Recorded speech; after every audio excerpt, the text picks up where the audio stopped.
I was born and raised here in Uganda, in Ntungamo.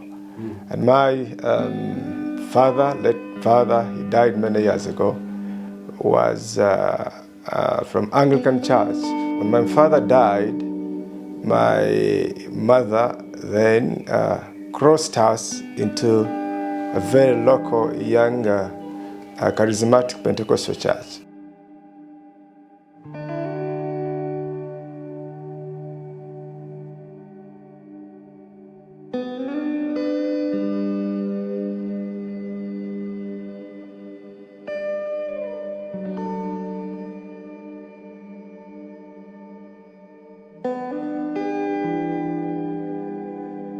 My mother was sickly those days. She was getting on.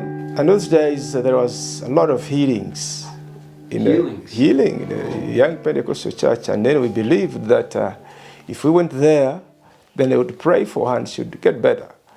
And exactly that's what happened. When we went to that church, the local pastor prayed over her, and she was healed from there. Wow. Yeah, it was amazing. So I think that's how we ended up there. By then, I was committed to be, I got committed to church as a young boy, so that's how I grew up in church. I felt that love for God so much. But I didn't feel like I should be a pastor or something, but my intention was to study. And my dream course was to be a lawyer. I wanted to be a lawyer. But at some point, God continued to shape my ways into different ways. And until I found myself so much more committed in church, I went into leadership roles, being a youth leader. Went out for evangelism programs. We were so busy in youth programs. Until, of course, later in life when I became the associate pastor and we began to do missions here and there.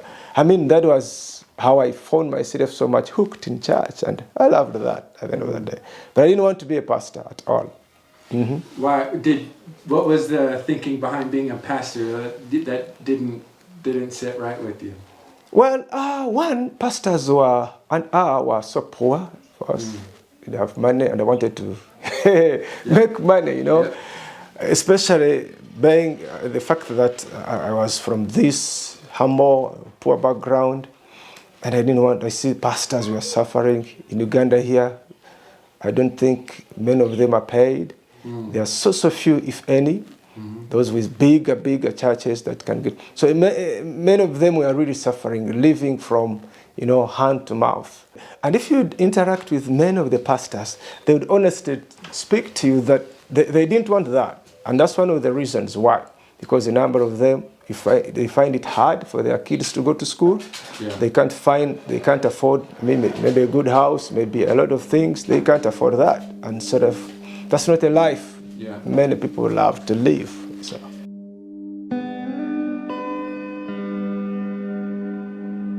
I got in touch with my senior leader then. He brought me on board. I began to, kind of translate for him, And he began to work with me on mission trips. And I think this man saw that calling in me.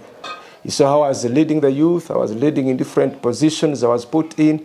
And honestly, the day he prayed for me to be an associate pastor with him, he didn't tell me, because I know if he had told me, I would not appear that Sunday. I was going to stay away from church. But he said, I was in the middle of the service and said, let's pray for Eric, and we know he's going to do this. We are now bringing him on board as our associate pastor. I said, this is. Well, he surprised you. He surprised me, because he had seen me. I wouldn't be willing to step out and do that work as associate pastor. But I think from then I loved the work, because the passion became so strong, and I said, okay, fine. Since you choose that, I'll come. I had a voice that was loud and clear to me, saying, Eric, your life is in my hands. I turned around to see who was speaking to me. I didn't see anybody, but I heard that voice. And then I knew God was shaping my way. So, and how old were you for that? I think that time I was around early 20s, maybe 23, maybe 24, around there. Yes, 23, 24 there. And you thereabouts. decided to go full-time ministry. Absolutely, right. Those days, it was really, really hard even. That was in early 90s, those years. And we'd go out in missions and, preach with our mouth, pray over people, pray over the sick, and invite people. And many people were coming to Christ then. And even God was healing a lot of people. Yeah, we still see healings here. In Africa, there's a lot of, healing and, the things. We saw those healings take place. Even today, we still do that. We still see it. Yeah. I felt there was that need for me to go for further training. And I know that was God's leading. And I remember there was a man here in Uganda who had completed from Fuller that I knew. And I was not in touch so much with him then. But I knew that he was studying from out and from the US. But I had something like Fuller in my mind. So I went back online and began to, look it up. And then I found what was necessary. And by faith, I began to fill in the application. It was by faith. And when I was reading through, I looked at this course to be with all this. And I think it was my point of, transition then. I'm sure, I don't doubt that God was taking me there at that point to equip me further and deeper. So it was such a wonderful time. I have learned to understand my context. That degree helped me a lot to discover, understand my context. And how could I serve my context so much? How could I serve my community? So it opened my eyes and gave me some new lens. How I saw the work of the ministry, how I saw my context, and how could I perfect it. Can I say perfect it? How could I serve it better, you see? Yeah. So it was so great. I think I've never had the training, because I've gone through a number of trainings, and I have never had a training like that at Fuller. Yeah. It was so enriching. It opened my context. Yeah.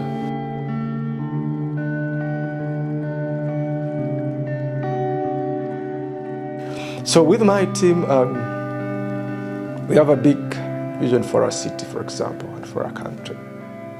We want to intentionally build communities that are missional.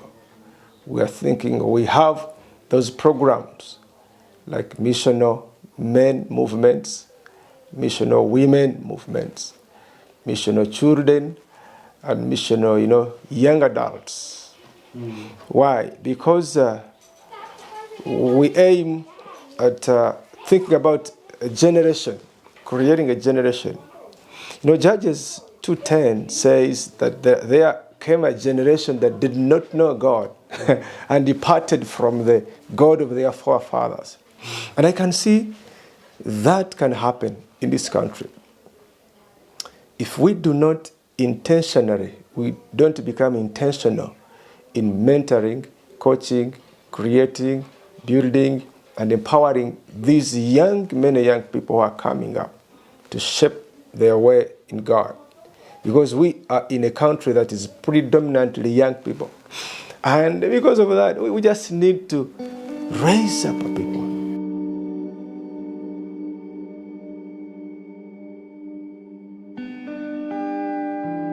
Well, I think as the Church of Christ in Uganda, we need more training.